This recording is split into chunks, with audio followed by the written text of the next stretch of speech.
What's going on, everyone? Juicebags here, and welcome back to some Dungeon Defenders Awakened.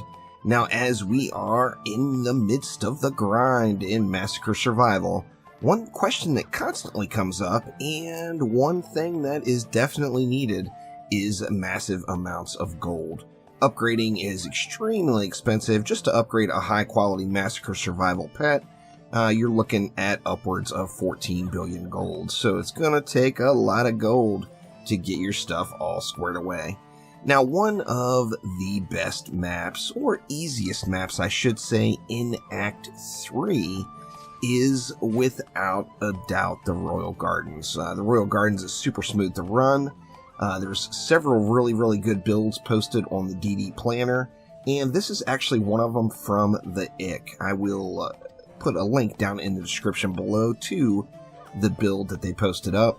Here's a look at the minimum stats that were posted along with this build to complete it. Now let's hop on in and get it done.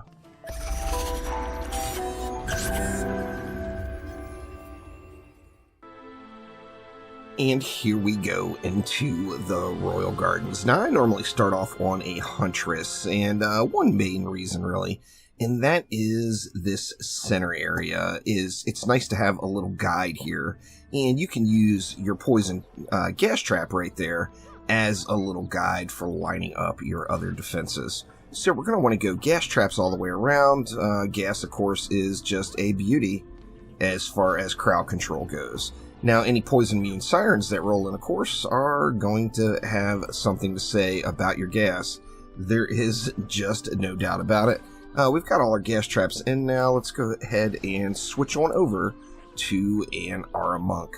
Now, the reason I put that gas trap in the middle first is to line up our auras. So you want to get a Ensnare Aura, an Electric Aura, and a Strength Drain Aura that are all just about touching the center part here. The reason being is we're going to use one buff beam to buff all this stuff, and we want to make sure we've got our auras decently lined up.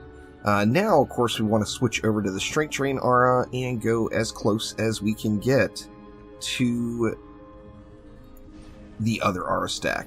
So start off with the Strength Drain Aura because the Strength Drain is slightly larger than the others, and this is going to give you an idea of how close you can get your auras together. Now, obviously, these are not perfectly centered. However, they're good enough for my purposes, and the purpose I was looking for is one 4DU buff beam to cover both of these aura stacks. So let's stretch it all the way out to its maximum at 2.13 meters. Yep, 2.13 will get it.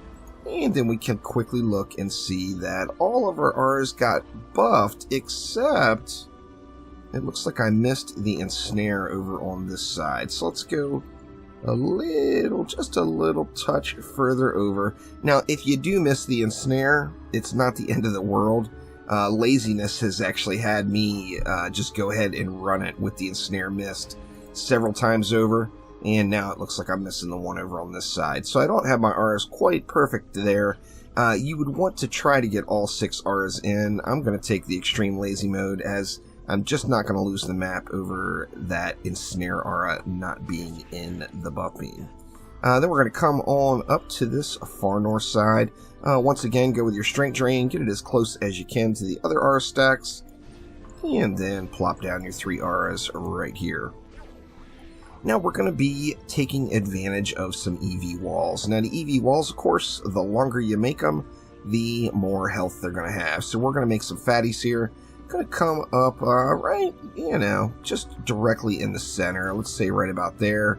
And we're going to go with a 5 DU blocking field right here. We're going to do the exact same thing and go with a 5 DU blocking field here. Now you want to put it as far down the stairs as you can get it and still maintain line of sight to be able to place your wall down. And then we're going to switch over to our buff beam EV, and we're going to throw a buff beam across our walls, which also hits the traps and the auras. Now coming over to the side lanes, we're going to do the same thing here. We're only going to go 4 DU, but long EV walls, the blocking fields, to cover multiple lanes, and that, of course, is giving them increased health by having the additional DU dumped into them. I'm going to do the same thing here. These walls do not take as much abuse, so with that in mind, we're not going to worry about putting a buff beam on the side walls here. So we got our 2 4 DU walls down, and I believe what all we've got left is some DSTs. Actually, I missed a reflect beam over here.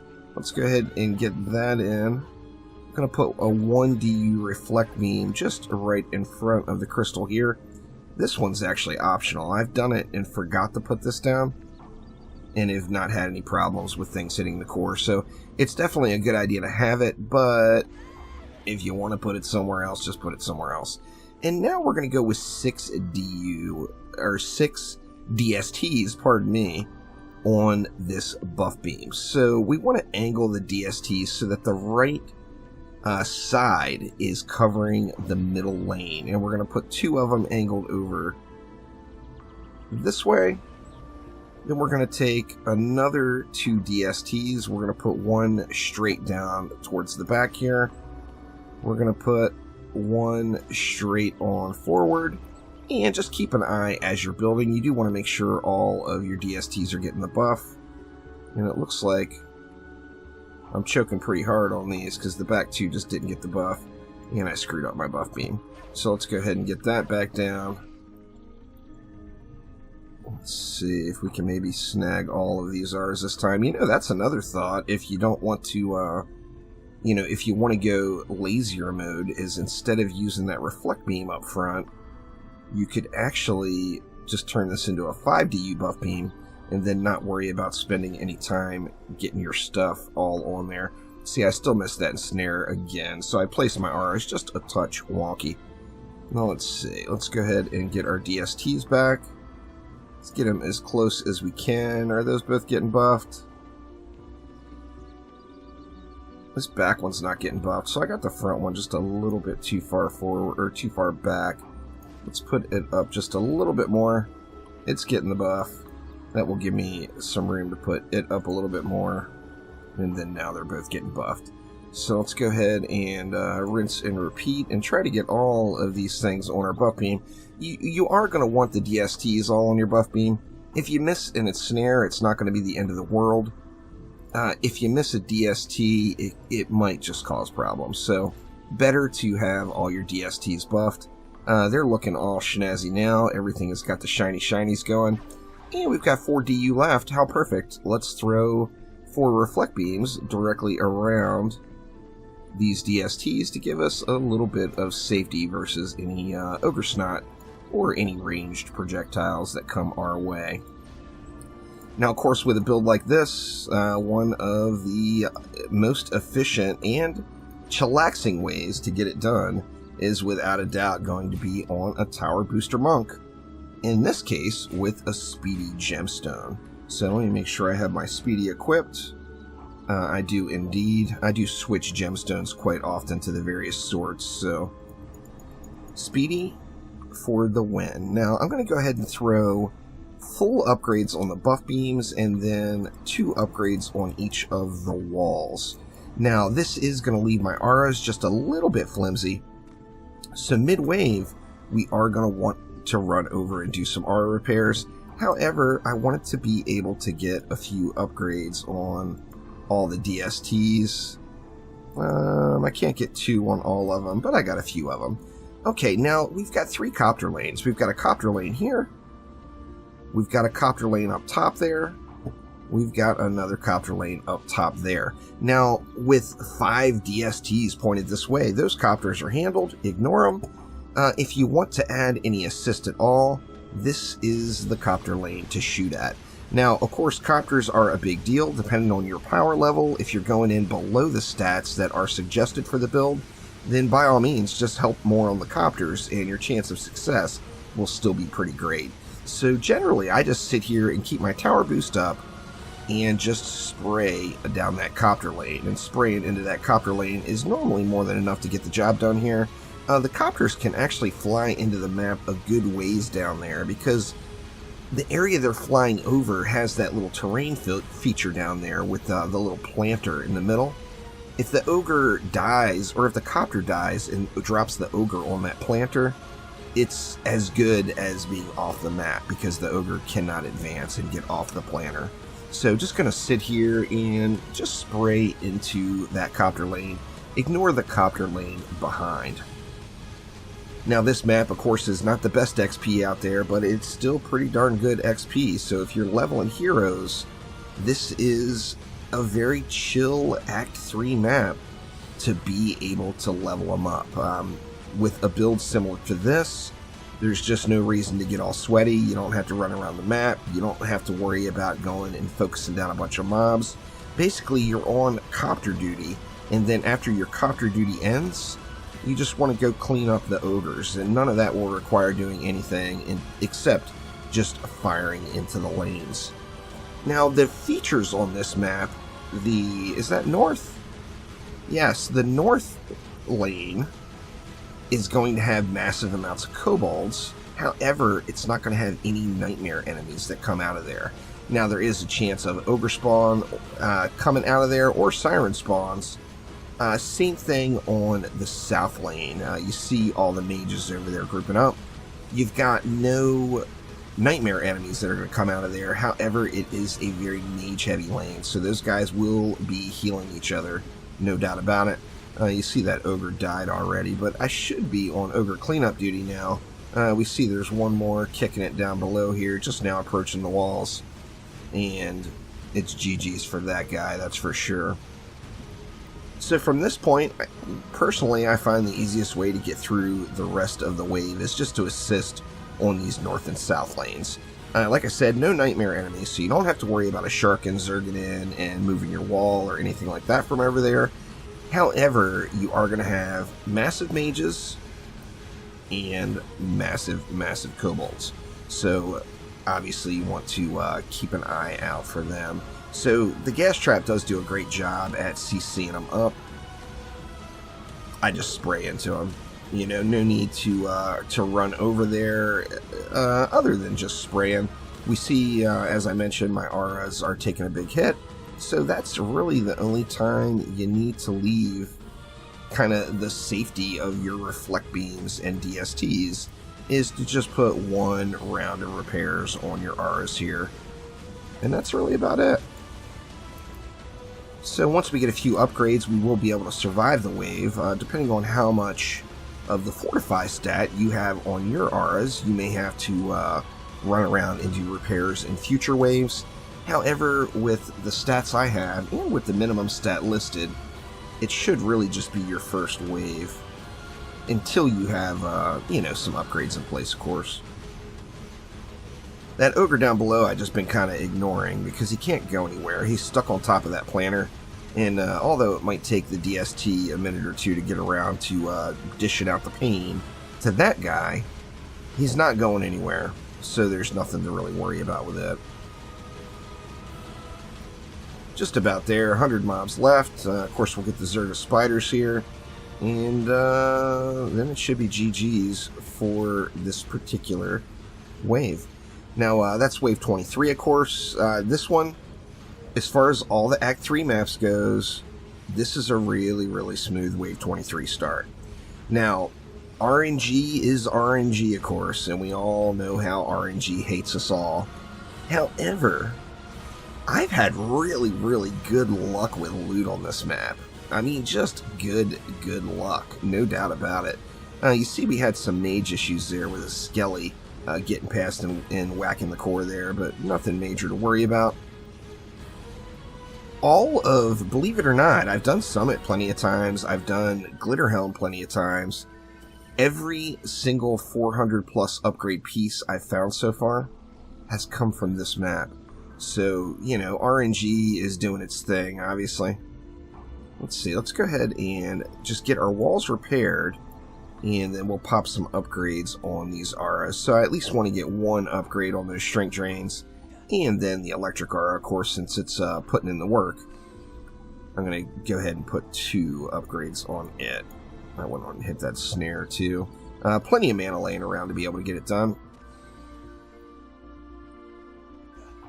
Yeah, I've had just tremendous luck on this map, there's no doubt. My best pieces, without a doubt, have all come from the gardens, and that's kind of surprising, to be honest. You would think that it would all be Glitterhelm. See, doing good. Let's do the same thing here. We'll hit the bottom two once, the electric art twice. That leaves us 4,700. Did I get the walls repaired? A couple of light repairs to go over here still.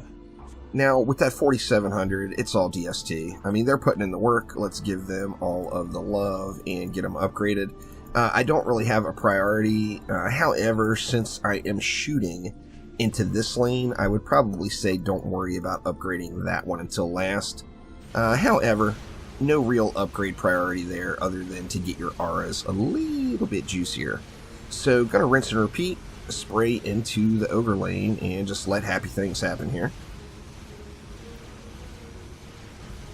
The Jinn are kind of a non-issue with this many DSTs. Although DST targeting is still a bit suspect, they do pretty well against the Jinn normally. So, usually in a Massacre map, like, Objective 1 is kill Copters, Objective 2, kill Jinn. You don't really have to worry too much about the Jinn here, that's for sure. You can also kill Sirens, because remember, you are you're completely protected from Sirens. So, like, there's a physical Siren over there. I could go ahead and put some work into it and get this physical Siren burned out. And, although the Siren loot definitely feels a little suspect right now, it doesn't feel like it's at that 70% mark. It's still more loot. So, more loot is a good thing. We got a Poison Siren over there as well. That physical Siren, of course, is now buried with a Fire Siren, too. Now, I'm a Fire Monk, so I'm not going to do very much damage to that guy. But just kind of ignoring what is going on the rest of the map and just farming a little loot here. Killing the Sirens is not necessary. But free loot is free loot. That's just how it is. Now, is that the Poison Siren? Or the Fire Siren? Without having my numbers turned on, I can't see, but this, if you turn the numbers on in this map, there will be massive numbers going everywhere, and it could bog your machine down a little bit. So for the sake of recording this video, I got the numbers turned off. Now, it looks like I missed both of my Siren kills there. They got out on me as I was derping around and not paying attention. But still GG's. We're still looking good and still getting the job done. Here come that mighty wave of kobolds I was talking about.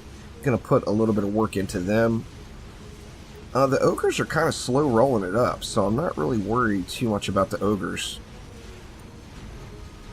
And then you also notice with that gas trap hitting down below, you will get a lot of mobs bunched up down there, and that's going to allow for, a little bit of ogre CC as well, as the ogres will have collision with its homies. So, if the ogre can't get through a pack of homies, it's as good as having a wall right there. We got all the mages here. The mages are more frustrating than the kobolds, I think. As long as the kobolds aren't making it to your wall, then, it's all GG's. The mages, however, are going to sit there and spawn those skellies, and they're going to heal their friends.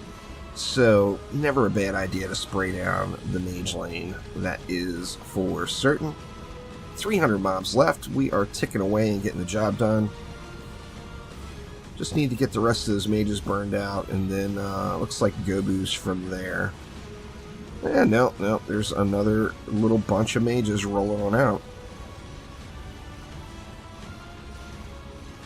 They're just about there, though. They're not going anywhere. Other than spawning the skellies inside on top of the core, there's nothing else that the mages are really going to do to be able to hurt you. It's just a matter of time consumption, as if they keep healing the mobs over and over again, it's going to take longer for that electric art to kill them. And then it's going to take you longer to cycle the map, of course. And there we go. What do we got here? Oh, a 304. Just because I bragged about the RNG on this map, I'm not going to get any good drops, you watch. But, RNG is, it's our best friend and our worst enemy all rolled up into one. Just going to hit the Strength Drain and the Electric Auras this time. and get repairs on the walls. We've got some decent gear here, that's for sure, but none of it is upgrades for me at this point. 318, a little low on that one. Now, of course, remember also, this is an awesome giraffe farming map. So if you're still looking on decking out your builders, yet you've got a few of your builders squared away enough where you are dipping into Act 3, well, you're going to be getting some giraffes here too, and those have the potential to be very shiny, of course. Let's see, oops, hit the snare by accident. That gives me 1,300 left. Let's go ahead. Looks like it was just one DST upgrade. And here we go for wave 25. So just rinsing and repeating, keeping that tower buff active and spraying down this copter lane just to make sure we don't have any unpleasant ogre buildups. Now you see, even as far in as that copter made it, he's still on top of the planner. So it's, even though it was a decent distance into the map, it's just as good as killing it outside. As long as you can get it before it clears the planner, it's GG's, right?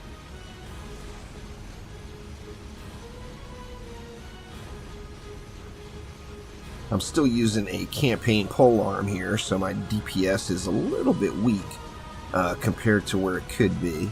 Hopefully I get a decent survival polearm here before long. I've had very, very terrible luck on the Ancient Dragon kills in survival. In fact, I've gotten some gear even worse than the campaign drops I've gotten there, which is quite unfortunate. My first Summit Hardcore clear, I actually got a chromatic gemstone that was worse. Not only worse than my campaign gemstone, but was right about there with a Nightmare Hardcore gemstone. So that was quite the bummer to see here. I'm just going to kill this poison siren just to get a little extra puddle of loot there. Now, depending on how well your build is holding up, and remember, if you pop your hero boost, these sirens are just going to burn. So you can always do that, but that's going to be eating into your tower boosting just a little bit if you keep it active for too long. Looks like we got no more ogres to deal with. We still got, what? The DST handled that copter. We got a nice buildup of ogres down there on that planter. And looks like a couple of them at least are physical, so we'll have to burn through those ourselves. The DSTs would eventually kill the poison one, but they're not going to shoot at that physical ogre. Now here we see that was a little homie crowd control going right there. You see that ogre is having a tough time making it through the pack because he's got a bunch of friends down there that just refuse to get out of the way. Now eventually he'll make it through, but by the time he makes it through, look at his health. He still isn't through all yet. And he's almost dead. So yeah, the line to get into the party was exceptionally long, and it kept that ogre just kicking it there and back. Just about there, though. We got these stuck ogres on the planner. I'm just going to keep burning into those. Not going to bother wasting my hero boost on these guys, as, you know, once again, they just can't go anywhere, so they're going to die. Only a matter of time. Now, depending on the health of your reflect beams, as you see, my reflect beam took, about half damage there, just from all the ogre snot. So, you will want to, you know, be conscious of the fact that your reflect beams can be destroyed, even though they almost never get hit that much to get taken all the way down. Looks like we got a bunch of mages down below, too. Let me spray into them a little bit. Oh, look at that. The skellies are being summoned by the mages down below. That's something Chromatic should definitely take a look at. That was not legit. A little skelly summon with the shortcut from the mages. Definitely keep an eye out for that as well. And we got another one. That's quite irritating, actually. How mages down below can be summoning skeletons completely up top at the core. Look at that! Let's kill those guys. The build's still solid. Of course, we lose out on just a tiny bit of XP because this core took some damage. That doesn't happen every time. In fact, it's actually quite rare that you see it, but when you do see it, it catches you off guard, because you're not going to be expecting mages down there to be summoning skeletons up top near the core. Let's see if we got anything super shiny here. Looks like nothing over there. Take a peek this way. Nothing exceptional down that lane. And looks like just pole arms. However, remember, we also get that giraffe. So let's see what we get. It is a godly, so that's a plus. And what kind of stats are on it? That's a pretty good giraffe right there. I will take it. So nothing wrong with that giraffe at all. So that will do it for now. As I mentioned, it will be a link down in the description to this build over on the planner. Use the planner, y'all. It's super, super helpful, and it's just fun to try new stuff.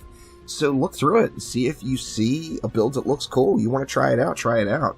You can access the planner by just hitting escape and then clicking build suggestions, and that will open up the website to the DDA builder. But that will do it for now. Thanks an absolute ton. Make sure to click that like button. Please subscribe. And I will be back soon with some more Dungeon Defenders. You can count on that. Thanks again, y'all. I'll see you next time.